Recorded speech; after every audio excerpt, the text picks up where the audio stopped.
Army Lieutenant Colonel Jim Bagby, Mr. James Calkins, Commissioner Donna Johns, the incumbent and U.S. Air Force veteran. Let's give all 5 candidates a warm round of applause.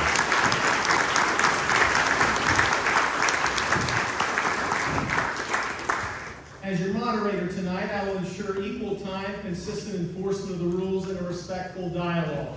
More than 40 questions were submitted by Walton County voters. Those questions were carefully reviewed and prioritized by members of the Walton County Republican Party of Florida State Executive Committee.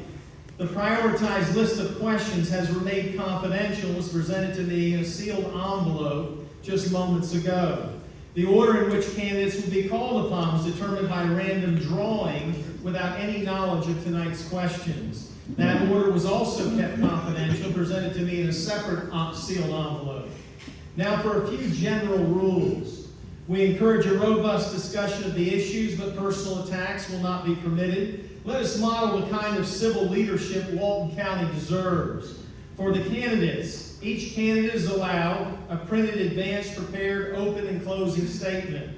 All other written notes, talking points, prepared materials, electronic devices are not allowed. Each candidate has been provided with a blank notepad for taking notes during the forum. Other than the opening and closing remarks, this forum is designed to elicit natural, unrehearsed responses rather than scripted answers read from prepared notes. Candidates are encouraged to use the provided notepad to record thoughts through the discussion. Candidates may not interrupt or disrupt another candidate while that candidate is speaking. For the audience, here are a few audience rules. Commercial professional recording required advance written permission. Personal recording by private individuals is certainly permitted. Signs, banners, flags, noisemakers are not permitted. We ask you to remain respectful of the candidates and everyone in attendance. Hold all applause until the conclusion of the forum and refrain from jeering, booing, or any other disruptions. Anyone who does not comply with these rules may be escorted from the venue. Now, I want to thank the 3 timekeepers. That is Committeeman Mark Whitaker, Committeewoman Lisa Whitaker, and Committeeman David Buchanan. Timing cards will be displayed when 30 seconds remains, when 15 seconds remain, and when time is expired. The time allotments for tonight are as follows. The opening statements. Candidates will speak by district and in alphabetical order. Each candidate will have 2 minutes. For each question, the first candidate selected by the predetermined random order will have 2 minutes to respond. The remaining candidates may immediately raise their hands once the candidate finishes if they wish to comment. Those candidates will be recognized according to the predetermined random order and will have up to 1 minute each. Candidates are not required to respond to every question. Concerning rebuttals, if a candidate is directly referenced by another candidate, the referenced candidate may raise a hand and once recognized will have 30 seconds to respond. The closing statements. Candidates will speak by district in reverse order their opening statements. Each candidate will have 1 minute. All responses must remain relevant to the question. If an answer moves off topic or exceeds the allotted time, I will move to the next candidate or question. Candidates, you are not required to use your entire allotted time. Concise answers will allow us to address as many voter-submitted questions as possible. Due to the facility time constraints, the forum must conclude no later than 7:30 with the last question at approximately 7:15. Audience members are encouraged to take notes and direct any candidate-specific questions to the candidates following the forum. Now we'll go with opening statements. We will now begin with the opening statements from District 2. Danny Glidewell, you have 2 minutes. Thank you, Mr. Moderator, and I appreciate each one of you coming tonight. My name is Danny Glidewell, and I'm the 2-time incumbent District 2 Commissioner. I'm a 7th generation Walton County. Lived here all my life, graduated from Walton High School, graduated from Troy State University. And in 1984, I went to work for the Sheriff's Office and stayed there as a corrections officer, a deputy, a sergeant, lieutenant, patrol commander, and chief of administration. After that, I went to work for the county and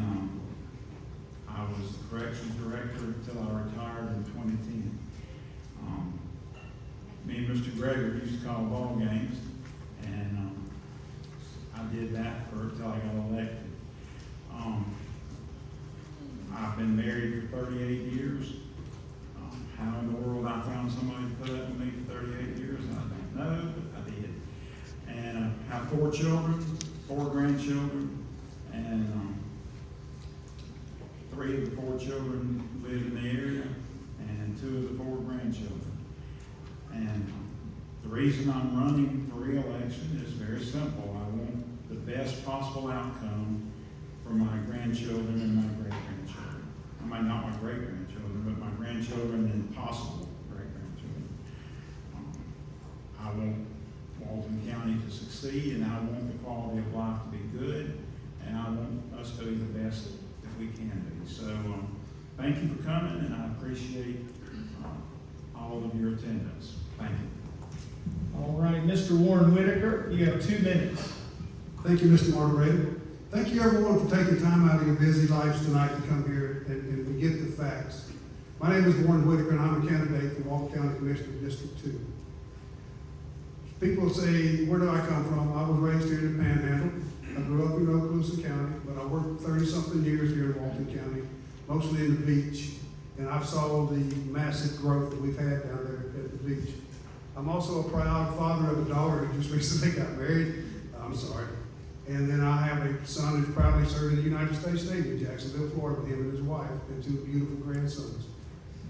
The reason I'm running is because I want to bring change to Walton County. I want to bring open, transparent, and honest leadership to this county.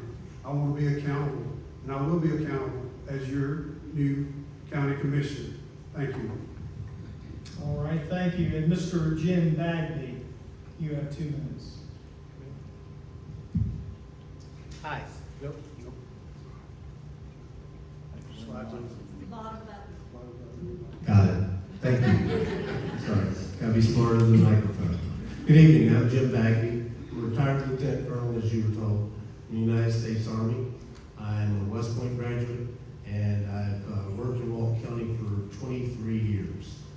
I graduated from West Point in '82, and we moved here in '99. I served in numerous operational assignments all over the world. I love Walton County, but more importantly, I love the people of Walton County. And I think they deserve better leadership and better government.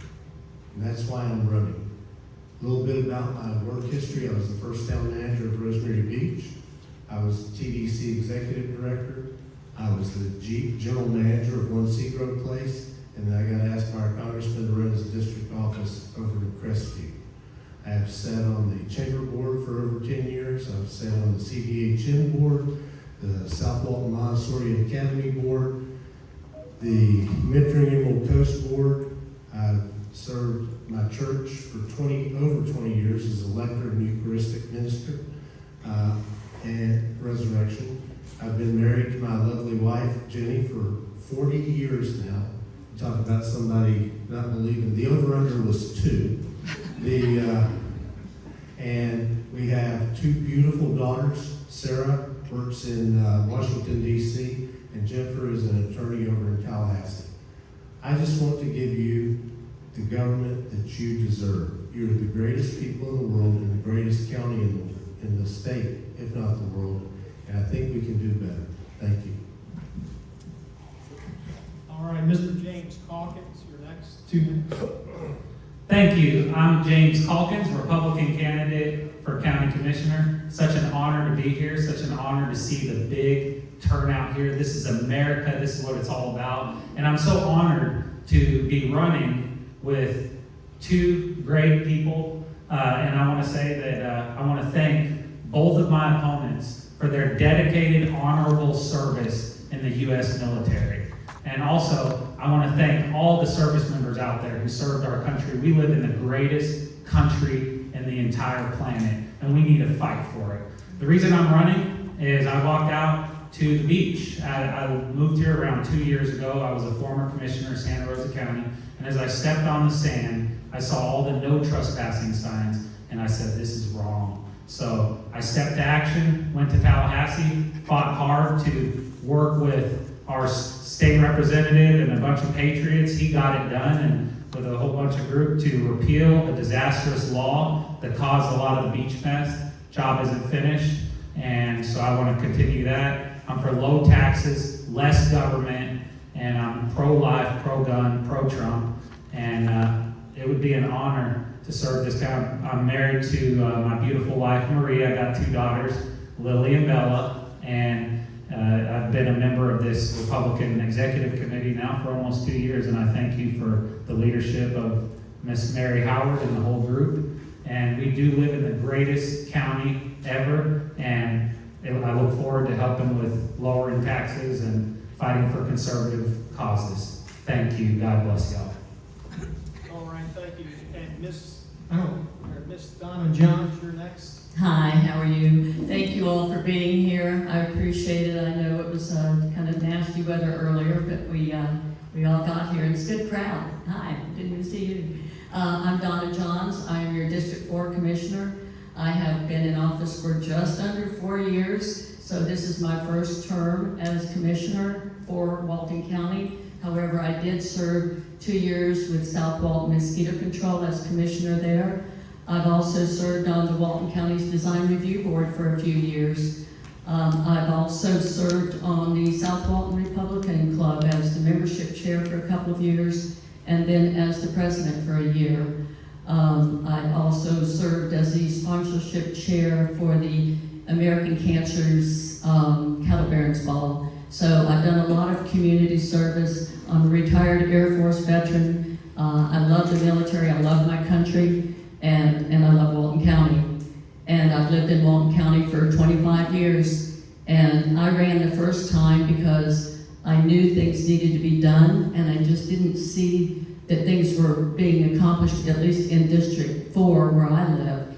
And so there was a group of us that had really worked hard to get the redistricting lines done, because my predecessor did not live in where District 4 is now. It wasn't required to, so it was, it was not a problem. But we wanted somebody that actually lived down there that could see what was going on. And so we've made a lot of changes. We've gotten a lot of things done. We've worked on infrastructure. We've worked on our ball fields. We've worked on parks. We've got a lot of things done, but we still have a long way to go. And I would love to be the one to continue and represent you and work for you. And I thank you very much for being here. All right, thank you. That ends the, let me try to see what's going on. Let me do this, although I know I need 2 hands. All right.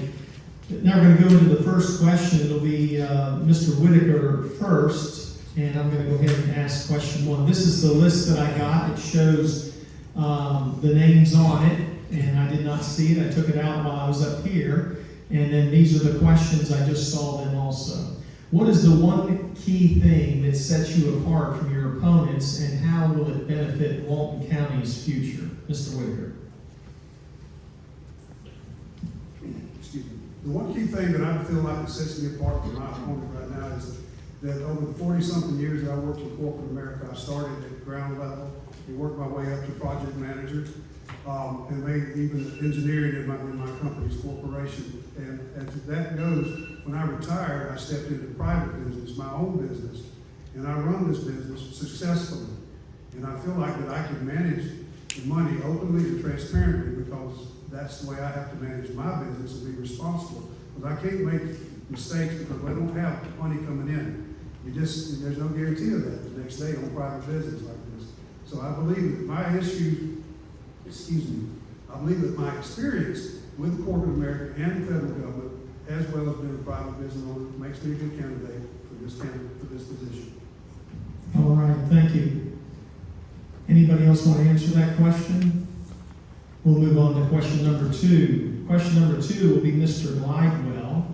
And do you support an independent forensic audit of the county's practices and finances? No, I do not. And the reason is simple. A forensic audit has to do with money. And an operational audit has to do with operation. To do a forensic audit, implies that there is some crime or there's some impropriety. And none has been identified, and none, I mean, without knowing where to look, all you're doing is an open-ended, very, very expensive private owned.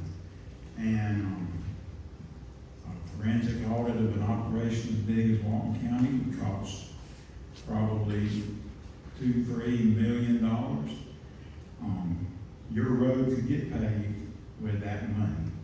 And so no, I don't think we need to do that. I think we need to maybe do some operation audits on selected operations, but forensic audit, no. Would anybody else like to answer that question? All right, and that's Mr. Whitaker. Do you support an independent forensic audit of the county's practices and finances? I do support it. I really do, because being in corporate America, at least once every 2 years, we had to go through forensic and operational audits to see if we were functioning properly in order to keep the shareholders profitable. And yes, I do believe in it. Now, you're not always looking for something criminal, but if there's something lacking there, some criminal, yes, you will find it with a forensic audit. So yes, I do believe in it. Thank you. All right, we'll go on to question number 3. It'll be Mr. Bagby. Many Walton County voters or people of faith. How has your personal faith influenced your past professions and key accomplishments there, as well as your decision to run for county commissioner? How would your faith guide your values, character, and decisions in office? You know, God guides me in everything I do. And I'll give you a little bit of background. I am the result of a liaison between an 18-year-old girl on her birthday and a 40-year-old man who I've never met. She, and this was late 1950s, she had the courage to stand up to her family and have me. They disowned her. She eventually had to give me up for adoption. God has watched over me from that very first beginning and has guided me. My mother wanted me to go to West Point, got the books, got everything. I didn't think I was good enough to get in, didn't even apply. But then, that was God's plan. I enlisted in the Army. They offered me the prep school. I went through the prep school, and then I got an appointment at the academy. Everything that's happened in my life, my wife, my children, everything is from God's hand. And it guides everything I do. I try to be humble. I don't try to import or impress my beliefs on other people. I'm a little bit of old school. The left hand shouldn't know what the right hand is doing. When you're giving money to the church, I don't write checks. We got audited one year, by the way, because my wife writes checks. I don't, when I fast, I wash myself just like it says in Matthew. I wash myself, I clean myself off. You wouldn't even know that I'm fasting. God guides and has guided me, and I believe He's guiding me now. Thank you. All right, thank you. All right, not sure why I'm not picking up real well, but we'll go on to the next question.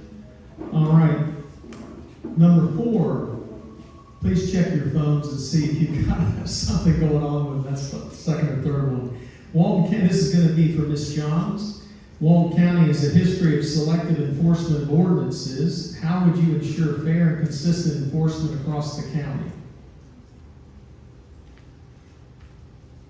Well, I believe that we have a lot of ordinances, and we need to make sure that we review those on a periodic basis. I think that we probably have some ordinances that should be expired, should be deleted, but we have a lot of ordinances that are strong and in effect, and we need to make sure that the ordinances that we do have, absolutely, they don't contradict each other, and that the information is transparent and everyone understands and knows what is required. And there are no questions about what Walton County is asking and wanting to be done. And so I believe that we're moving in that direction. We have got a lot of people that are moving in that direction to make sure that all of our documents, everything they're in order. And I think we finally have a good group of people that are actually doing that now. And I really feel that we are moving in the right direction for all of Walton County. And I couldn't be happier with the staff that we have right now. Anybody else like to answer that question? All right, Mr. Whitaker? I'm sorry, Mr. Glidewell.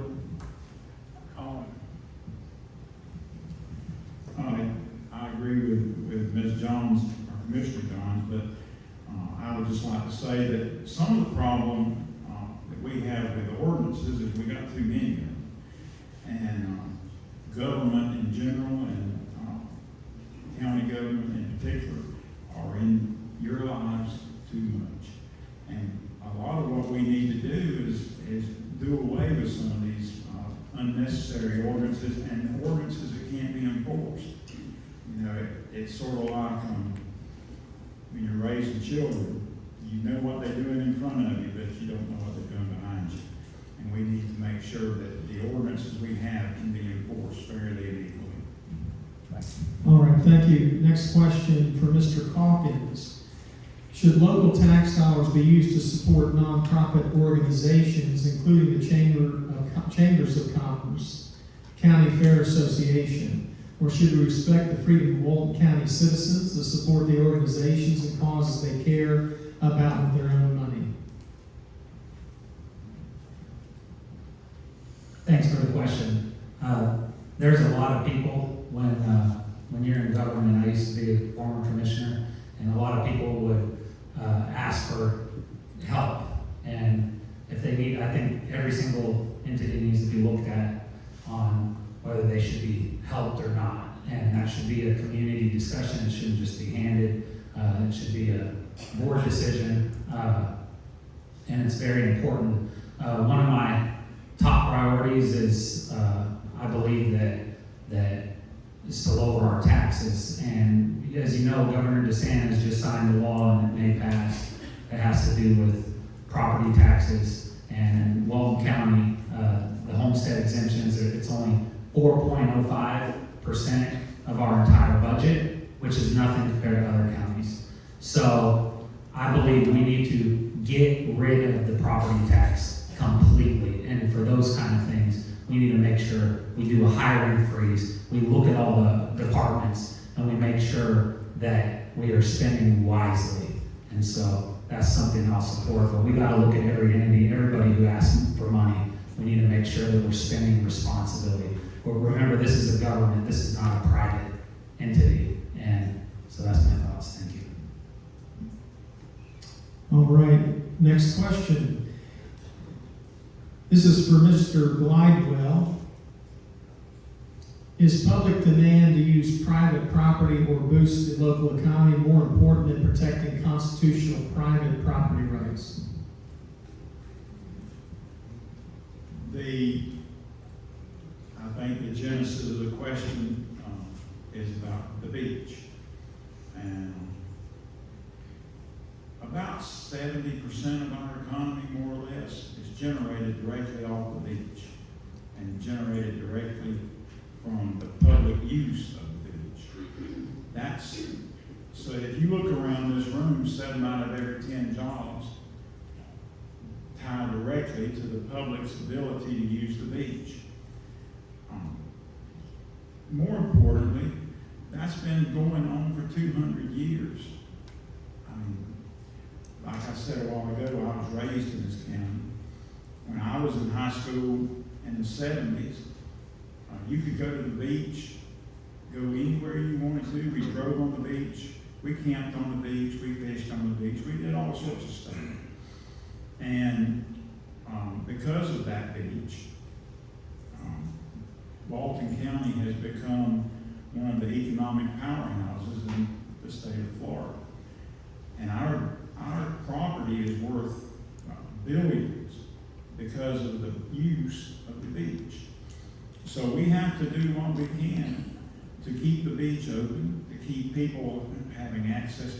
There's about 15,000 homes for rent on the north side of 30A and the north side of 98.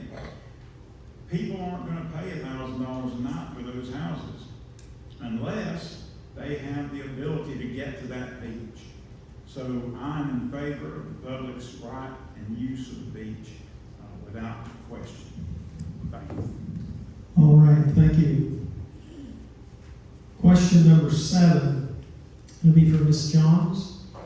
What are your plans to restore single-family residential zoning so that single-family homes are occupied by single families rather than multiple unrelated people, or families renting rooms, outbuildings, or garages?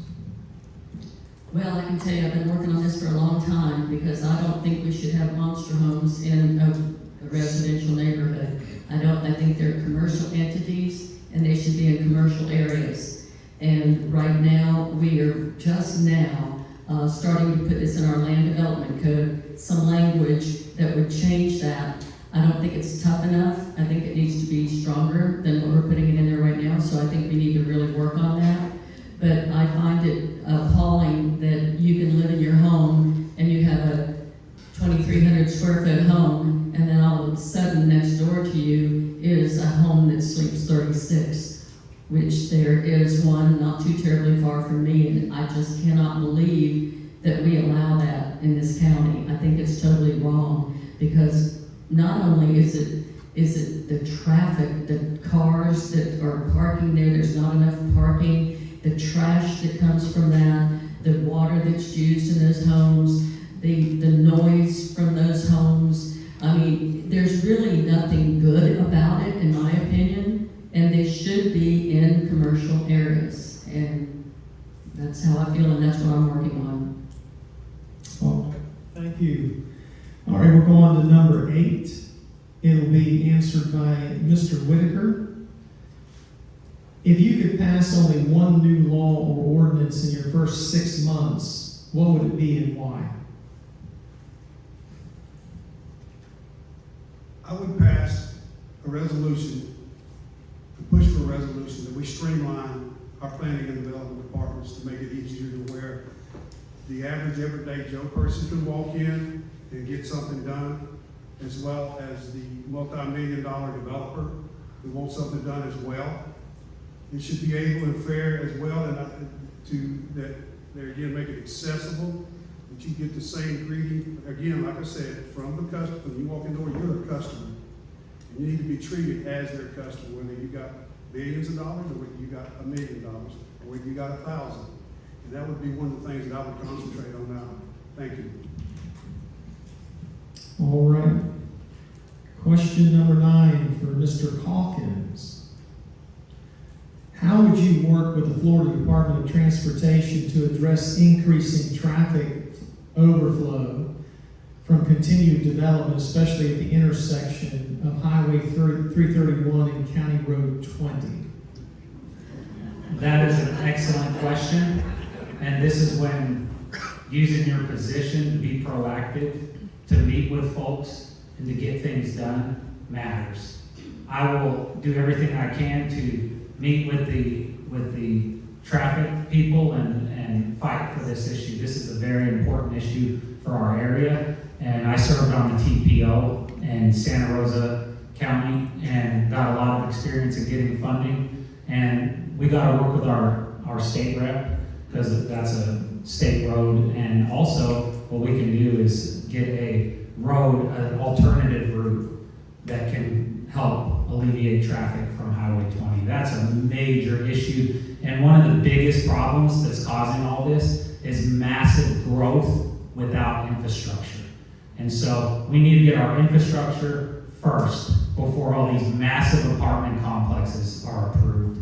And so that's something that I will fight for the people. Thank you. All right. Do we have any follow-up on that? We're blowing through these questions pretty quick, and we want to make sure that if you'd like to deal with it, you can go ahead and do that. Mr. Whitaker. Thank you, Mr. Moderator. I have to agree with Mr. Calkins on that. I truly feel like that we need to build the infrastructure ahead of what's coming. We need to make sure that we can handle what's coming. And what we're doing, we're playing catch-up constantly right now. All the time, people are building, developers are developing, and guess what? The roads can't handle it. So I have to agree with Mr. Calkins. That's probably the only thing we'll ever, no, I'm kidding. That being said, I do feel like we do need to build the infrastructure ahead of developments as it comes. Thank you.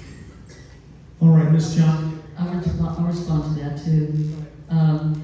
Highway 20 is really tough, and we all realize that.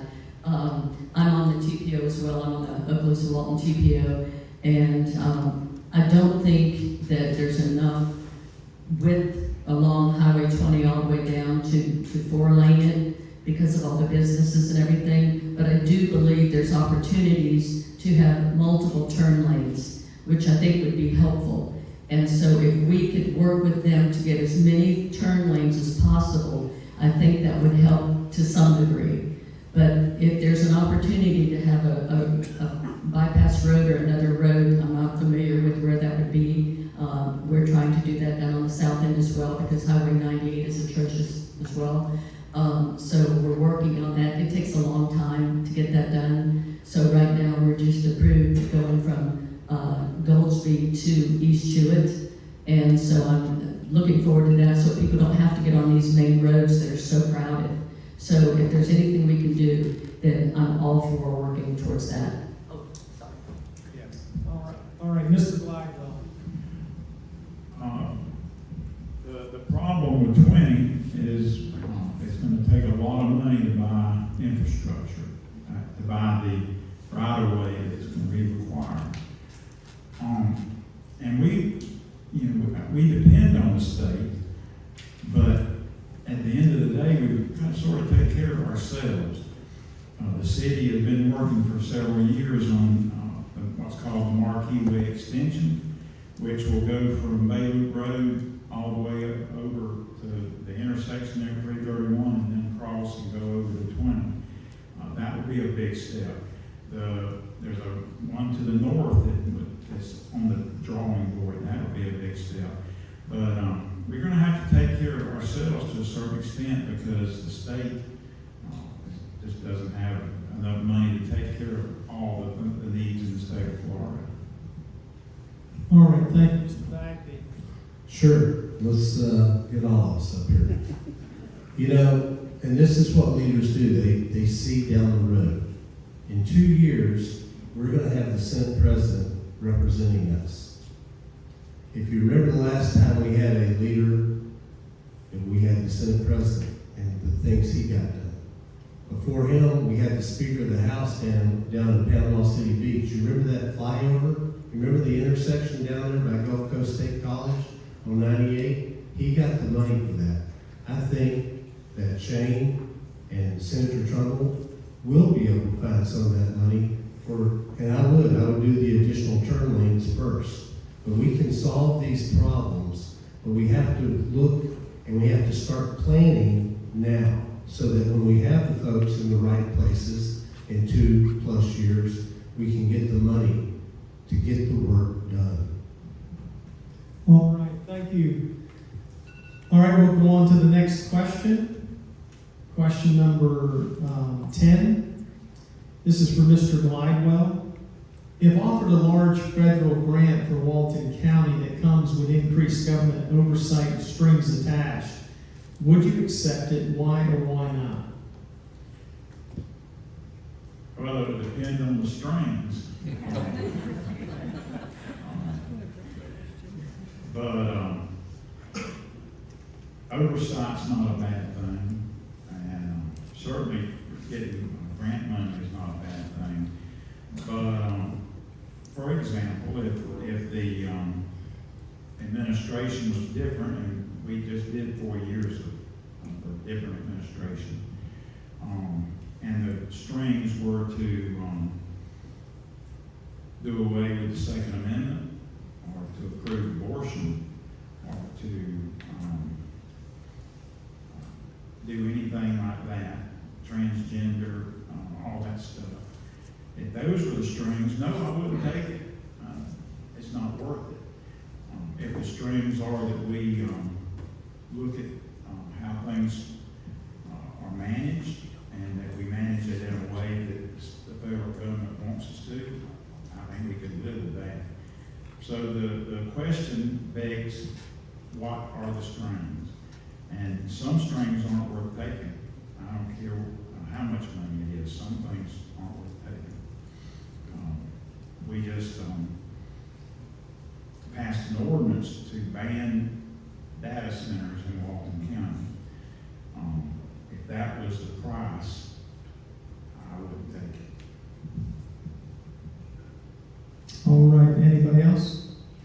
All right, Mr. Whitaker. So, yes, there again, like Mr. Glidewell said, it would be according to what the streams would be, but seriously, I'm sure that if our federal government was getting involved and giving us money, they're gonna be looking at putting a data center somewhere in Walton County.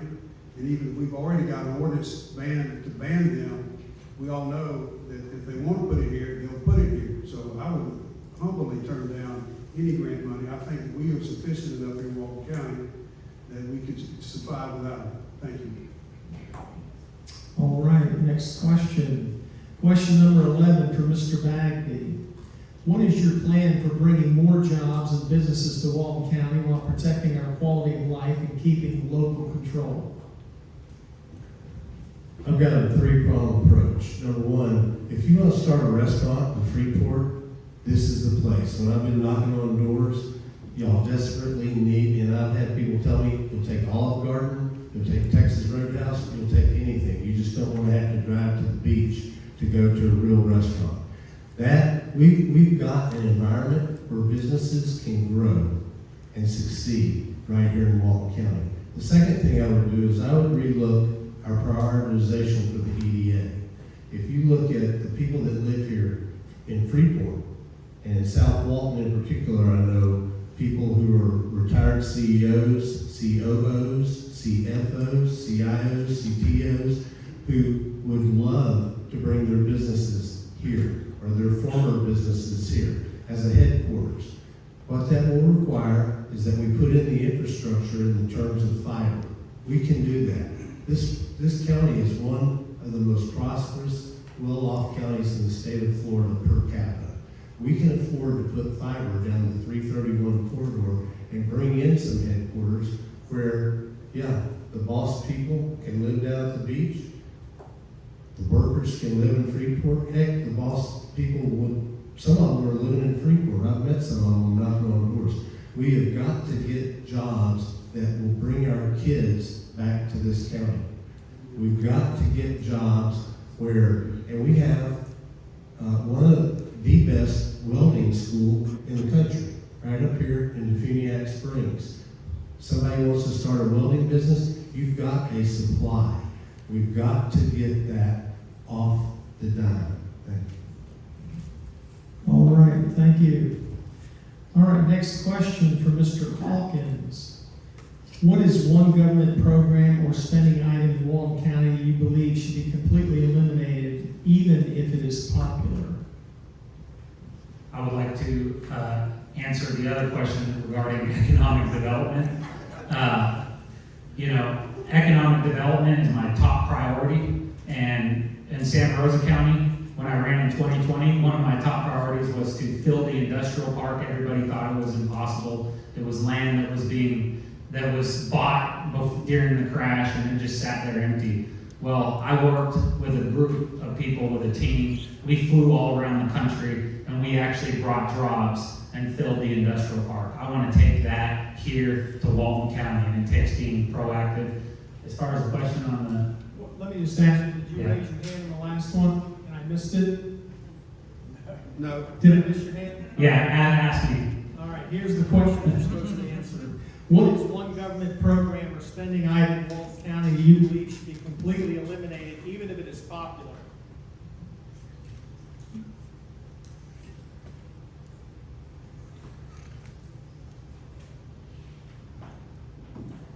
I think I don't have an answer to that. I think that we need to have a hiring freeze. I think that our government's growing too fast, and that's how I would handle that. As far as the county departments, we have the greatest employees in the entire area. I think the departments run good. The growth that we are the richest county in the entire panhandle, and with that, there's a lot of wasteful spending, but people gotta feed families, and so in order to stop wasteful spending, we gotta stop the growth of the government, and that's what I would fight for, is to halt the growth of the government.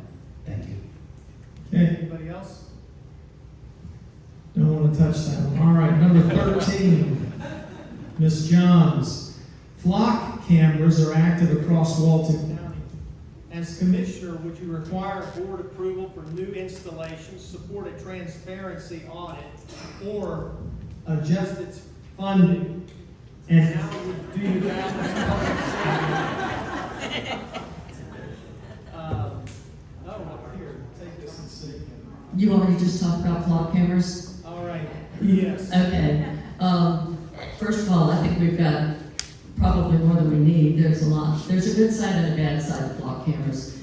The good side is if there's a crime that's taking place and you need to find out where the individual is, or follow where they're at, where they're going, then they can be very effective. Very effective.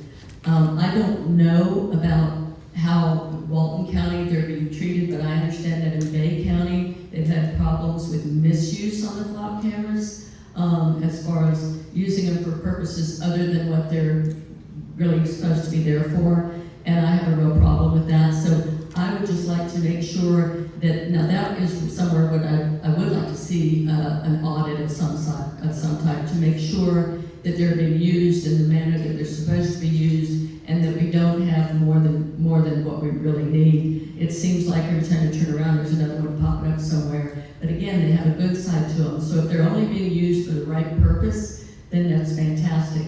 But if there's any chance that they're being used for other reasons, then I have a real problem with that. And I think that, inspections, things like that, that's a good thing. So as long as we're doing it right, that's fine.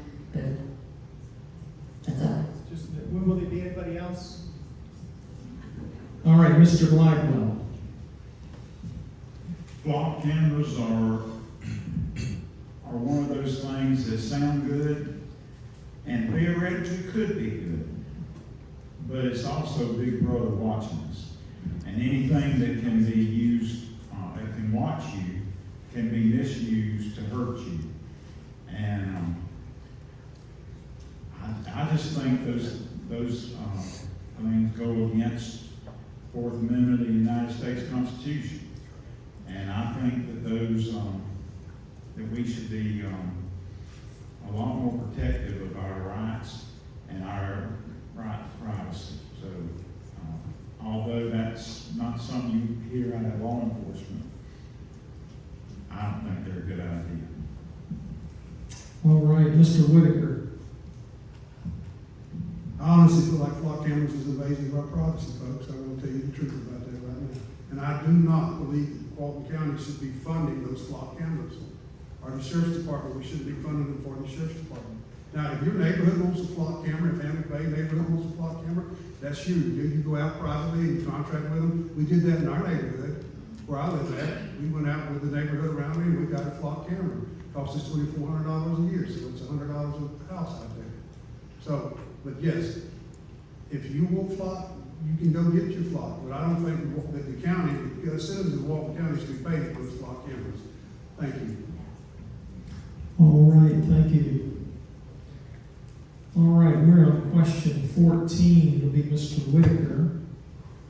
Should Walton County adopt stricter density limits on new development in high growth areas? Yes or no? And how would you pay for infrastructure for growth already approved? Would you repeat the question, Mr. Moderator, please? Should Walton County adopt stricter density limits on new development in high growth areas? Yes or no? And how would you pay for infrastructure for growth already approved? Well, sir, I certainly believe that that's a yes. I think that we should restrict development as far as the density goes. And for the infrastructure that's already approved, Senate Bill 180, if I'm not mistaken, stopped us from taking impact fees. But we had impact come out, what happened to that impact fee money for the structures of the roads and stuff like that, is what I would like to know. Thank you. All right, thank you. Anybody else? Ms. Johns? We had proportionate fair share. We did not have impact fees. They're different. So we had proportionate fair share, and we had to stop that. So we did. What we did wrong was we didn't start the impact fees after the proportionate fair share was over with. We didn't start that, and we should have.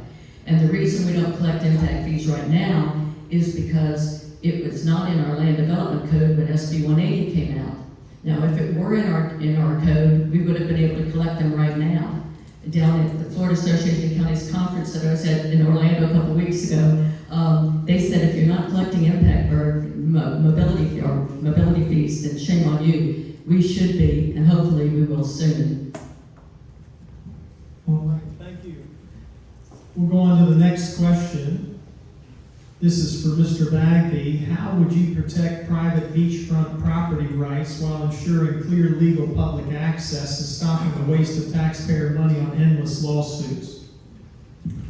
So with respect to the beach, I have a short, medium, and long-term plan. The short-term plan is we need to enforce the 20-foot transit zone. Allow people to walk, allow people to sit, allow people to fish, allow people to swim.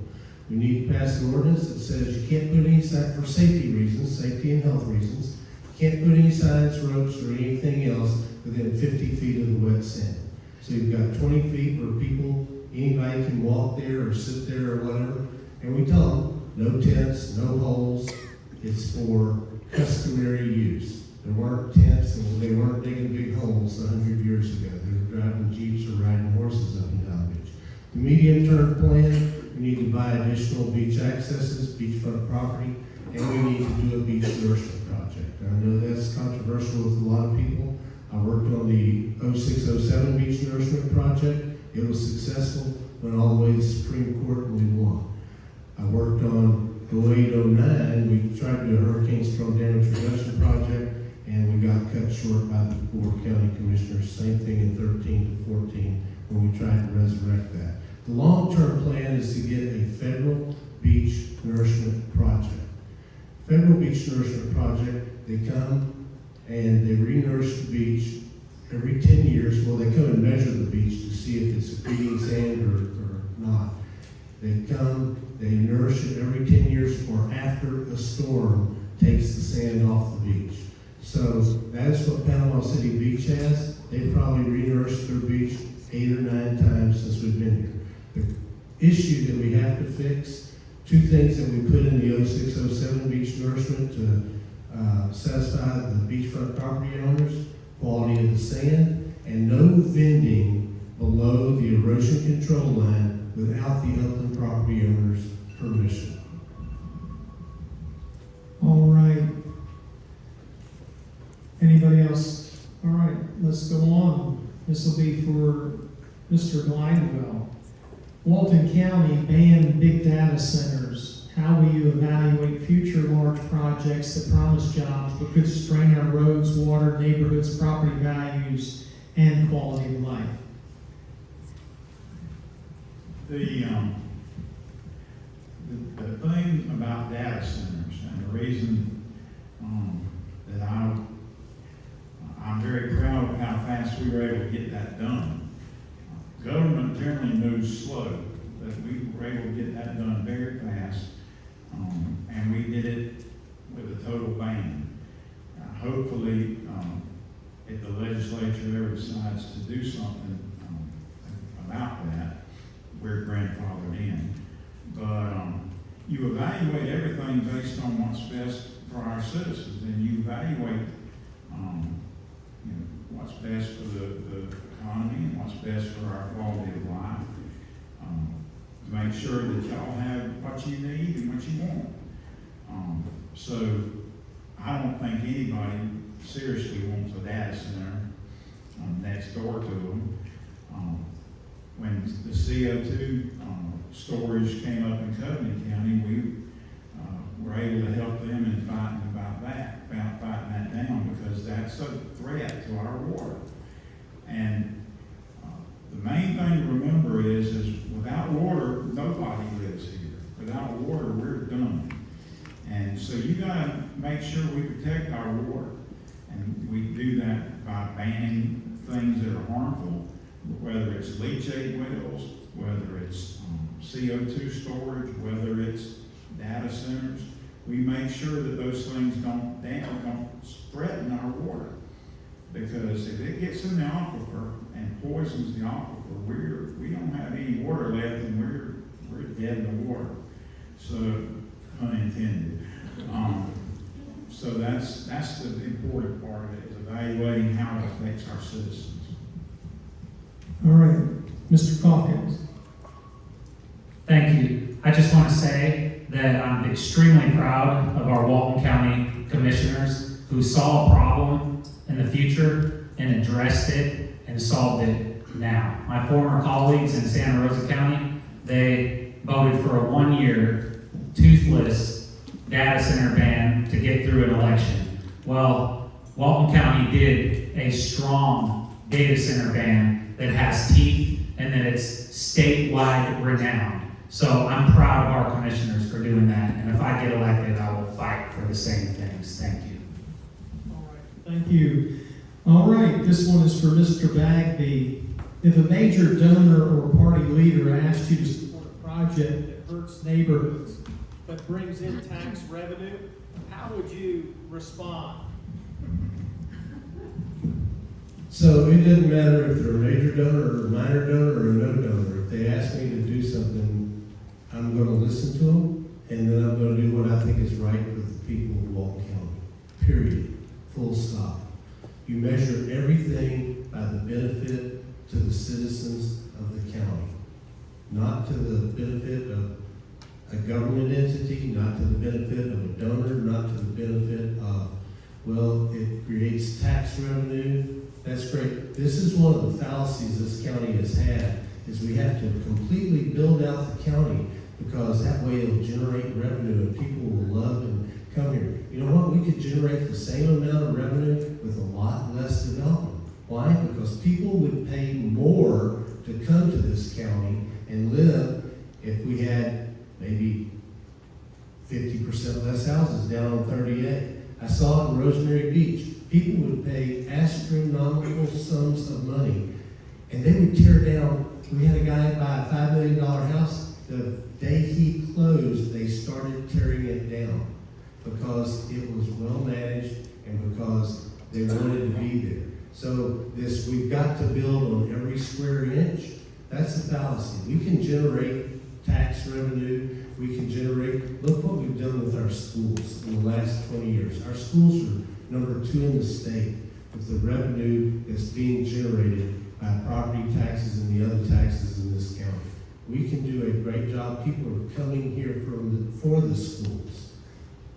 They ought to be coming here because we have maintained the best quality of life for our citizens. Thank you. Anybody else?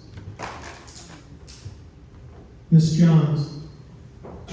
Yes, I just wanted to say that I believe that we have made some progress in this area.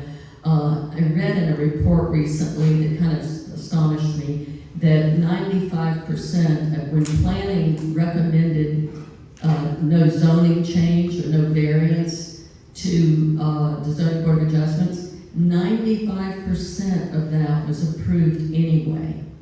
I have a real problem with that because zoning and variances is what's gotten us into a lot of this mess that we're in. You know, you need to stick with the rules, stay by what the parameters are, and do things the right way. And so, I see my time's up. All right, thank you, Mr. Glidewell. But just to be clear, the Board of County Commissioners isn't the one approving this stuff. That was approved at the Zoning Board of Adjustments. And, but the reason that people apply for that is because they want to do something with their property that goes a little outside the scope. And, you know, last time I checked, we're Republican. we're supposed to be for the right to do within reason to you, with your property, what you want to do. So, I think we need to make sure that we allow people to use their property as within the law. All right, anybody else? All right, we're going to circle back to number one, and we're going to start with Ms. Johns. What is the one key thing that sets you apart from your opponents, and how will it benefit Walton County's future? Well, I think now that I've had 3.5 years to be in this position, I've had an opportunity to have a lot of training through the Florida Association of Counties Commissioner training. I have gone through 3 years of that. I've also been on the job. I am on the job every day. It is not a part-time job, it is a full-time job, and I enjoy it. I like helping people. I like getting things done. You're welcome to look at the record and the things that I have accomplished. I've accomplished a lot in the 3.5 years that I've been in this position, and I would really like to be able to finish this up and make sure that everything gets done, because we're in the middle of a lot of things, like we're fixing stormwater that's been a problem for 15 years. And so, was that a stop or was that a 15? Okay. We're fixing a lot of things. We're getting a lot of parks done. We're getting upgrades. We're doing a lot of things for quality of life for the citizens of Walton County. And I want to continue. All right, this one will be for Mr. Bagby. Oh, sorry. No, I just want to ask, because there's some confusion here. Are these considered new questions with 2 minutes, or are these recycles 1 minute? Because we had a little disconnect there, so it doesn't matter to me. 1 minute? Just do 1 minute. 1 minute, okay. Thank you. All right. All right, Mr. Bagby, do you support an independent forensic audit of the county's practices and finances? Not a forensic audit. Let me tell you what happened. When I went to the TDC, the first thing I did was request an audit. And it found $63,000 had been misused in that organization. But what I learned was there was a process. The clerk is supposed to have auditors on staff. At the time, she had 1, and she was supposed to have 2. They are supposed to audit departments every 2 to 3 years.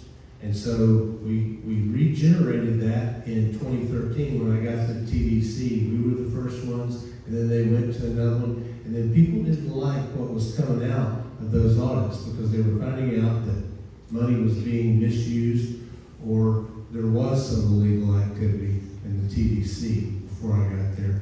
So we need to audit every department on a regular rotating basis, and it does need to be an operational audit. If we find something that's not right, then we need to do a forensic audit. All right, thank you. Anybody else on that question? All right, Mr. Calkins. Thank you, that's a great question, and I would fully support a forensic audit. We need to know what's in the county government, what needs to be cut, what's being wasted. But in order to do that, it does cost a lot of money. So what I would do is I would go outside the state and do bids and find a company that can look through our books, and then let the public see it, go through it. But it is worth the money to find out what's in there so we can make good decisions as a board. Thank you. Mr. Glidewell. Well, the simple fact is, we do a audit every year. Car Riggs and Ingram is hired by the county to do an audit of our books. And for the last 15 years, I believe, that audit has come up crystal clean. We don't have any problems. Last year, though, they did identify one problem.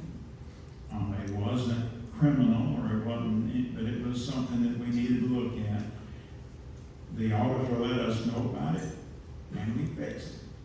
And that's how you're supposed to do things. You find problems, and then you fix them. And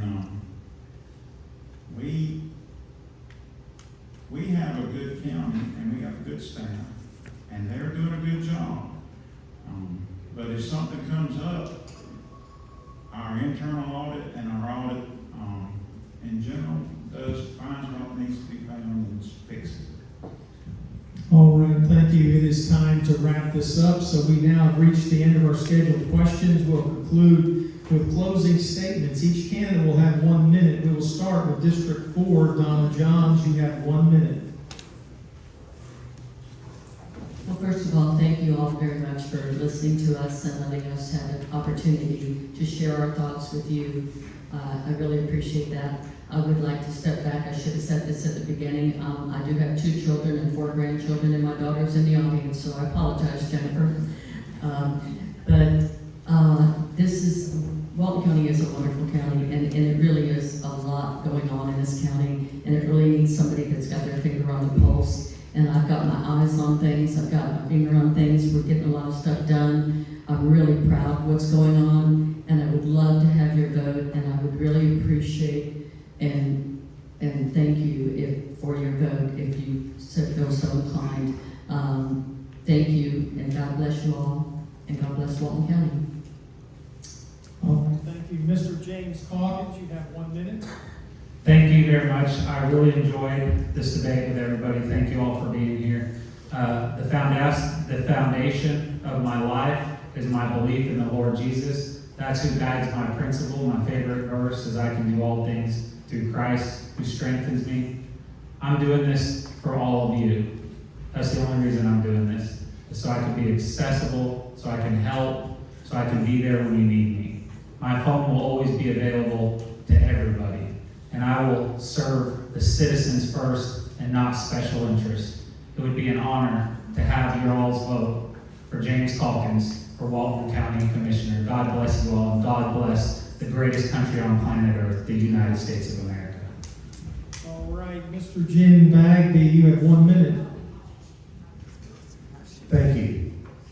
Thank you all for coming here. You are the influencers. I'm already down to 30 seconds. Wow. I appreciate that. That was a quick 30 seconds. I'm Jim Bagby. I'm running for County Board 56-1. I'd like to have your vote.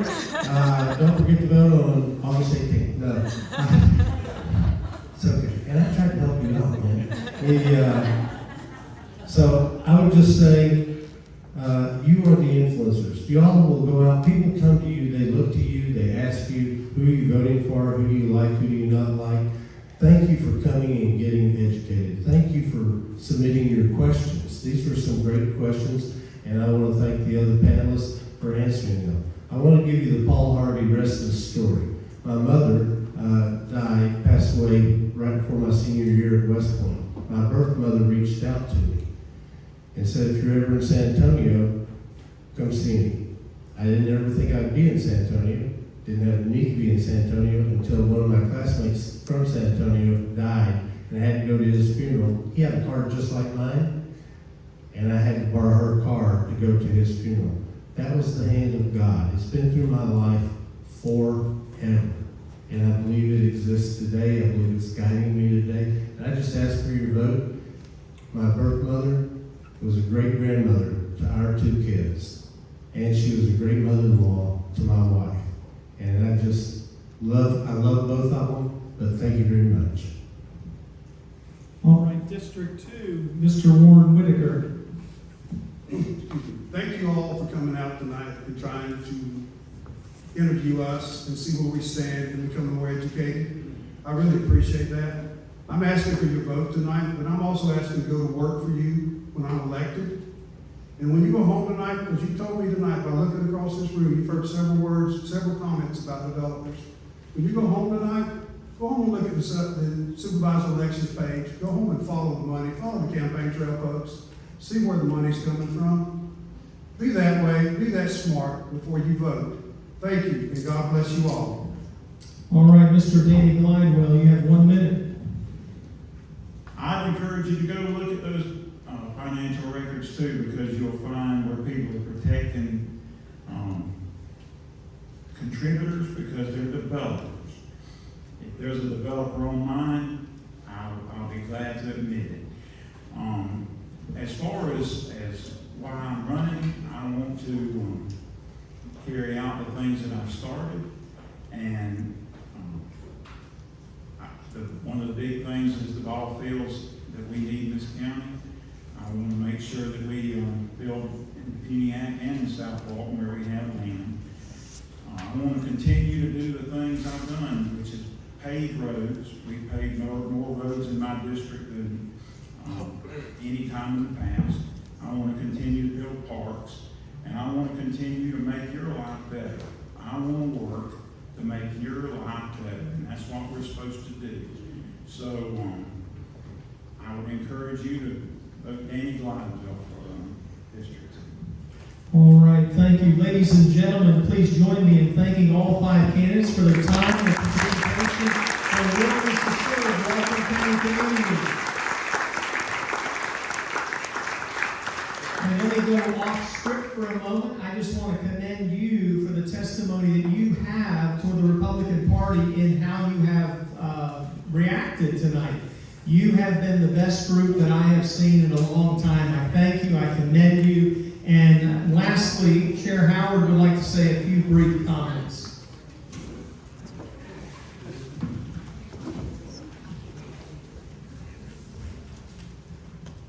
Thank you, Pastor Stauffer. Y'all, can I take a picture of this? This is just fantastic. Can you just bear with me, okay? Hold on.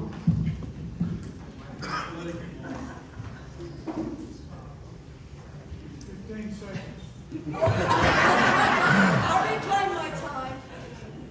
All right. Wow, this is fantastic.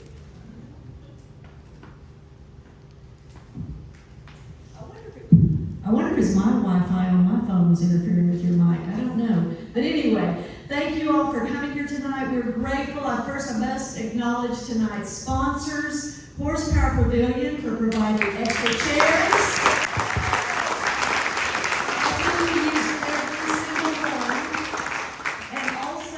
Skull Coast Kitchen for generously donating a portion of tonight's proceeds to the Walton County Republican Party.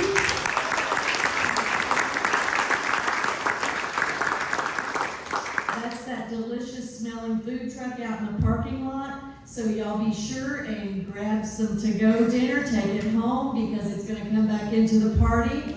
And I also want to remind everybody to dispose of your trash before you leave because we volunteers do have to clean all this up. And I want to thank our participating candidates. Y'all did great for sharing your visions with us. We appreciate you. And all of you, I know that you have more questions to ask them. We have this room available until about 8 o'clock, so the candidates will be able to come down and mingle and meet and greet and answer your questions specifically and directly. But at 8 o'clock, I'm going to ask you to take those political conversations out into the parking lot so that our breakdown crew can start getting everything put away.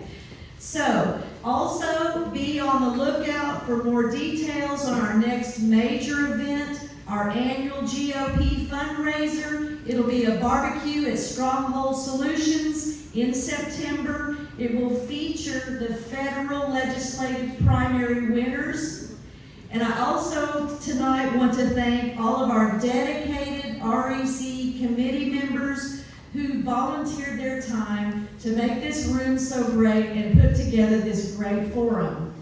And any of you who want to stay afterwards, after 8 o'clock, to help us pack up and clean up, we appreciate you very much. So, thank you all again very much. And remember to vote on August 18th. God bless all of you, and God bless the Republican Party of Walton County.